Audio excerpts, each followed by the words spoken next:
I'll just go ahead and put these here then. Okay, thank you. I'll do the rest myself. I moved the last cardboard box into the house and sat down on the couch in the living room to relax. I turned on my phone to check in with my dad. I'm all moved out. And went to pack up, then Dad threw me a high-flying okay sign. My name is Safu. I'm a freshman who just finished the college entrance exam. After the exam, I went to college in the next city. I told my family I didn't want to live in college, and I wanted to rent my own place. You can do whatever you want as long as you don't break the law. I grew up as a single parent. My dad's a businessman. We don't see each other once every 10 days or so. Though he gave me everything I needed materially. But in the area of giving family sentiment, it can be said to be almost nil. It caused me to be withdrawn in my family of origin. When I was in high school, I skipped school. My dad's been going to the teacher's office at school for days because of this. So the doorman knows him. Plus, I'm not much of a talker myself. And people in my class shun me because of things like that. My dad contacted a house in an upscale neighborhood. Let me move in here. I got up from the couch, looked at the mess of bags all over the floor, and began to pack up the things I had moved in. The house was full of boxes, large and small, piled up on the floor, hardly even room to walk. The phone suddenly rang. I went to the couch and picked it up and saw that it was Du Xinying calling. Du Xinying is one of the few friends I still keep in touch with. Our families live across the street from each other, and we've been playing together for as long as I can remember. What's wrong? Have you arrived in B City yet, Fu? Her voice exploded in my ears like a megaphone. I hurriedly pulled the phone away from my ear. I'm here. I'm ready to pack. Ha ha. Okay, I'll come back to play with you some other time. I put my phone down and walked down the aisle to move the boxes. I was going to put on the balcony. When I went out on the balcony, I saw a large puddle of water on the floor. I thought the room hadn't been cleaned. So I got a mop and stripped off the water stains and went to move the other boxes. But the second time I came out onto the balcony, I saw the puddle lying there as it was. What the hell? I walked over to the water stains with a mop and realized it was a leak in the pipe next to it. I looked down the plumbing network and found the upstairs leaking. Is there a leak in the pipes upstairs? I'm going to go out to dinner when I'm almost done packing. I got dressed and went downstairs to wait for the elevator in the hallway. The elevator doors are opening. When I went in, I found a boy inside, dressed in a black, very long punching bag and a black mask. When he saw me come in, he glanced up at me and then looked down at his phone again. I looked at him and felt strange. It's only about October, not that cold. I couldn't resist glancing at him a little more because of his outfit. I found a black mole on his ear. I felt it was a bit rude and averted my eyes. The elevator reached the first floor and he walked out quickly and hurriedly. When I came back from eating out, I thought I'd go upstairs and tell the neighbors they had a leak. I went upstairs to the receptionist's room and started knocking. I've been knocking for a long time, but there's no response. Is it not at home? I thought the neighbors might not be home, so I went home. I was lying in bed at night when I heard the drops of water. keep hitting the floor of the balcony. I'm really tired after a long day of moving, but I can't sleep in a noisy environment. So the more I thought about it, the more irritated I got. I sat up and put on my coat, with the intention of knocking on my upstairs neighbor's door again. The door opened quickly. A boy was standing in the doorway. I was so sleepy I couldn't keep my eyes open, so I didn't see his face. "Hello, there seems to be a leak in the plumbing of your house. Can you go check it out?" He turned and walked back inside the room. I heard some noises. After a while, he came out and said, I sealed the pipe on my side. I don't know if it's leaking on your side, or I'll go down with you and take a look. "Oh, okay." He followed me downstairs with tape and tools. When I got home, I wasn't sober. By the time I came to my senses, he was crouching on the balcony fixing my pipes. I was a little confused when I reacted. How did I let strange men into my house? I stood next to the glass door of the balcony and watched him. He looked slim and wore a very large black jumper. That made his whole body look so small. The bangs in the black hair are a little long and cover the eyes. I looked up and found he has a distinctive black mole on his ear.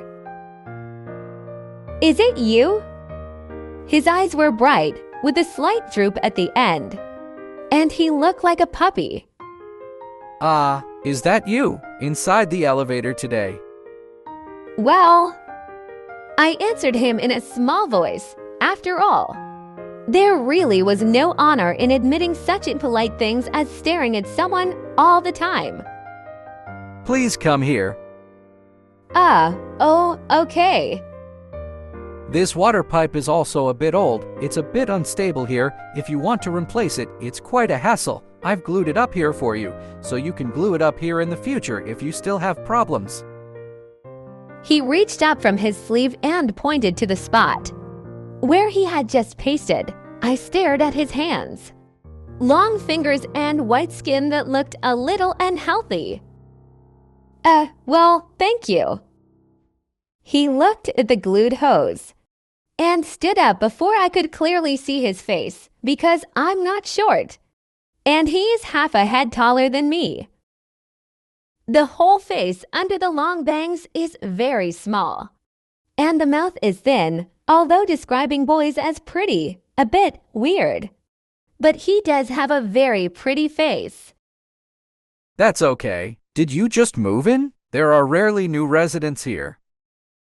When he smiles slightly, his eyes become curved like a crescent moon. "Oh yes, I'm here for college." Still a college student? Wow, so get acquainted. I live upstairs. My name is Yeshin. "Hello, and I'm Safu." I held out my hand and shook it back. Then I'll go back if there's nothing else. You can come and find me if there's still a problem. "Okay, thank you for today." I walked him out the door and tripped back to bed, trying to get back to sleep. When I close my eyes, I think of his eyes, bright and wet in the dim light, like drenched puppies. I rolled around on the bed with the covers on my arms. I think it might be the first time I've been alone in a city I don't know. It's been a bit of a chaotic day. A little messed up in my head. The next day when I woke up, I went to the neighborhood grocery store and bought some household items and food storage, trying to fill up the fridge. When I walked near the fruit section, I hesitated, but bought some fruit with the intention of delivering it to my upstairs neighbor to show my gratitude. I came home and packed up my stuff from the grocery store. I washed the fruit and put it in a bag to take upstairs. I went to Yashin's door, took a deep breath, then knocked on the door. Yashin was wearing a very wide white tee. His hair was a mess, like a puppy with fried fur. I always seem to think he looks like a puppy then. It's you. What's wrong? Is there a problem with the plumbing again? No. And I bought some fruit on the way to the supermarket today. Please take it if you don't mind. And thank you for helping me fix things yesterday. Wow, thank you. Please come in and have a seat if you don't mind. He invited me in with a bag of fruit. I just saw the layout of his house. Once inside the house, there was a very large piano and a few guitars scattered behind it. There were 2 boxes of instant noodles and bread on the table. Do you eat this for lunch? I look at him and ask uncertainly. Yashin smiled shyly and said, Well, yeah, I can't cook. Haha. in the spirit of thanking my neighbor, I walked to the front of the kitchen and rolled up my sleeves. So I can try to cook, if you don't mind. I don't mind. Before I could finish my sentence, he quickly pulled a bunch of food out of the fridge and set it in front of me. I'll help you. What you can do. I can boil water. After that day, Yashin would often bring things to my house for dinner whenever he came, and brought me a bunch of groceries or daily necessities. I understand that he seems to be a music student and is pursuing a music-related career. He also showed me a video of him singing, and he's a great singer. He says singing is the only thing he's stuck with all these years. He's been singing since he was a kid. He have been learning to sing since 11. His dream is to stand on a bigger stage. His eyes seem to glow when he talks about it. I got a text from Zhu Xinying early in the morning. She said a singer she's been following is having her first concert in V-City. I don't usually follow stargazers, and I don't know much about these big and small things. Zhu Xinying has been chasing stars since middle school, very concerned about the news. Zhu Xinying stayed at my house that night and got up early the next day to dress himself around. Please go by yourself today. I won't go. Okay, then I'll be back later today. Okay. I got a text from Yashin right after she left. Aha, I won't be able to eat anything Sufu made today. And what's up? You got something going on today? Yeah, I have a particularly important thing today. Do you want to come? What? Then will you cook something delicious for me to eat? It's okay if you don't. He sent me a pathetic look. Okay, then I'll make it and bring it to you. Yay! What was the location? I'll have my assistant pick you up. Good. After I got off the bus, Yashin's assistant led me to a room and told me to wait for him. I found a chair and sat down, clutching the dinner I had made from home. A few minutes later, the door behind us slammed. I turned my head and saw looking toward the door. I didn't recognize it at first glance. He had a headset in his ear and was wearing a tunic covered in glitter with a short black sleeveless tee under it. He wore heavy eyeliner and his hair was permed and curled, which made his whole body even more beautiful. You? Hey, don't I look handsome today? You are idol? Nope, I'm a singer. Today is my debut public performance. I didn't get over it for a while. I suddenly remembered what Zhu Xinying said about the concert today. The singer who's going to have his debut concert in B-City today. Is it you? Yashin looked at me in surprise, his eyes shining brightly. Oh, how do you know? I remember you never pay attention to this. No, I guessed. Ha ha ha ha. So do you want to see my show? Well, do you want me to watch? I would like to. but I remember you said you weren't too interested in that. Well, then I'll go over there later and watch. Good. It's a deal. Then I'll go get ready for the stage. Okay, go ahead. As I pushed my way through the crowds into the scene, the show has come to a head. The atmosphere was at its peak. I squeezed into a crowd and stood in a small gap. Sufu, why are you here? Didn't you say you weren't interested? A familiar voice exploded in my ears. Just come because like? Do you like him too? No, where did you get the tickets? Did you buy them too? I winked at her and smiled without saying anything. Soon her attention was drawn to Yusheng on the stage. The atmosphere at the site is heating up. Everyone's enthusiastic. Can't help saying that Yushin is a natural mood setter. It's like he was born for this stage. He only shines when he's on stage. Sufu, look, is he looking at me? She grabbed my sleeve and screamed with excitement.